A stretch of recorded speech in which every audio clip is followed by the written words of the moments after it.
పిఠాపురం నుంచి మీరందరూ నన్ను ఎంతో నమ్మకంతో గెలిపించారు. మన పిఠాపురం కావాల్సిన అభివృద్ధి పనులతో పాటు ప్రతి చిన్న సమస్య ఏది ఉన్నా కానీ మన ఇక్కడ దగ్గర పర్యవేక్షిస్తూ మన డిప్యూటీ సీఎం ఆఫీస్ దగ్గర నుంచి కానీ అక్కడ స్థానికంగా మన ఆఫీస్ దగ్గర నుంచి అన్ని పనులు చేసుకుంటూ వెళ్తున్నాం. ప్రత్యేకించి నా దృష్టికి తీసుకొచ్చారు.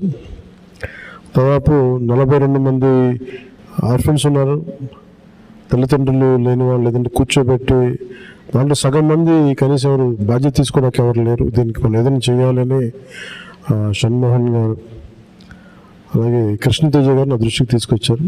ఆ రోజు నేను అనుకున్నది ఏంటంటే, ముందుగా నేను ఎమ్మెల్యేగా గెలిచి డిప్యూటీ సీఎం పదవి తీసుకున్నాక, బాధ్యతలు తీసుకున్నాక జీతాలు ఇవన్నీ తీసుకోకూడదని నిర్ణయించుకుంటే అసలు భారం అవ్వకూడదని. కానీ పరిస్థితి ఏమొచ్చిందంటే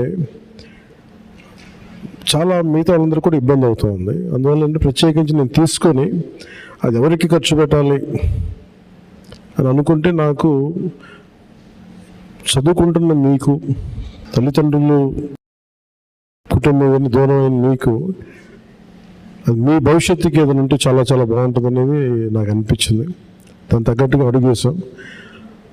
సో నాకు వచ్చే జీతంలో మొత్తం ఆ డబ్బంతా ఇట్లా మీ భవిష్యత్తుకి ఈ పదవి ఉన్నంతకాలం, ఈ ప్రభుత్వం ఉన్నంతకాలం మీరు సంపూర్ణంగా చదువుకునే వరకు నెలకి 5,000 రూపాయలు చొప్పున మీకు అందజేయడం జరుగుతూ ఉంటుంది. ముఖ్యంగా ఇది మీకు ఎంత సహాయపడుతుంది అనేది మీరే చెప్పాలి నాకు.